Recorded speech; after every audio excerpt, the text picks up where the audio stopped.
এলাকার সবচেয়ে বড় গরু যেটা সেটা যেন আমার হয়। তোর যেটা বলছে এটা কর, 1 কোটি হোক 2 কোটি হোক, তুই বড় দেখে একটা গরু কিনবি। বড় গরু না হলে এলাকায় আমার মান সম্মান থাকবে না। আমি এত কথা বুঝি না, আমি বড় গরু দিয়ে কোরবান দিতেই হবে আমার। ভাই আমি আপনার একটা কথা জিজ্ঞেস করবো? এই ফোন রাখ, তোর লফর কথা কই। কি রে, কিছু কি কবি? ভাই আমি তো দেখলাম আপনি প্রতি বছরই আপনি সবচেয়ে বড় গরু দিয়ে কোরবান দেন। তো ভাইয়া কোরবান দিয়ে লাভ হইলো কি? আপনি এতগুলা মাংস পান, আপনি এলাকার মানুষকে 1 পিস মাংস দেন না। আপনি এলাকার মানুষ বাদ দিলাম, আমি আপনার ভাই, আপনি আমারও তো 1 পিস মাংস দেন না, সবগুলো নিয়ে ফ্রিজে ঢুকান। তো এটা কি আপনি ঠিক করছেন ভাই? কোনটা ঠিক কোনটা ব্যাঠিক আমি কি তোর থেকে কম বুঝি? তুই আমার জ্ঞান দেওয়া লাগবে না, তুই তোর কাজে যা।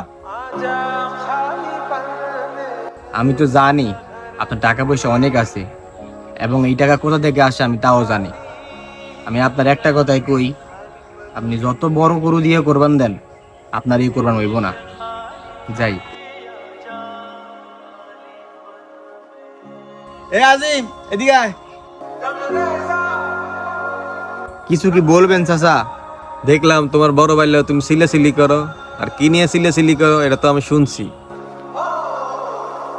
আপনি তো সব শুনছেন, তাহলে কি আর আমি আমাদের নতুন করে কমু কিছু? তোমার ভাই যেগুলা করতেছে এগুলা কিন্তু ঠিক করতেছে না। মানুষ কোরবান দেয় আল্লাহর নামে, আর তোমার ভাই কোরবান দেয় এলাকা মানুষের দেখানোর জন্য। আমি কি করবো কন? আমি তো জানি এইসব টাকা কিসের টাকা, সব টাকা ওই সুদের টাকা। এখন ও আমার বড় ভাই, আমি কিছু কইতেও পারি না, কিছু কইলেও আমার মারতে আসে। যাই হোক, আল্লাহ যেন তার হেদায়েত করে, এটাই কম, আর কিছুই না।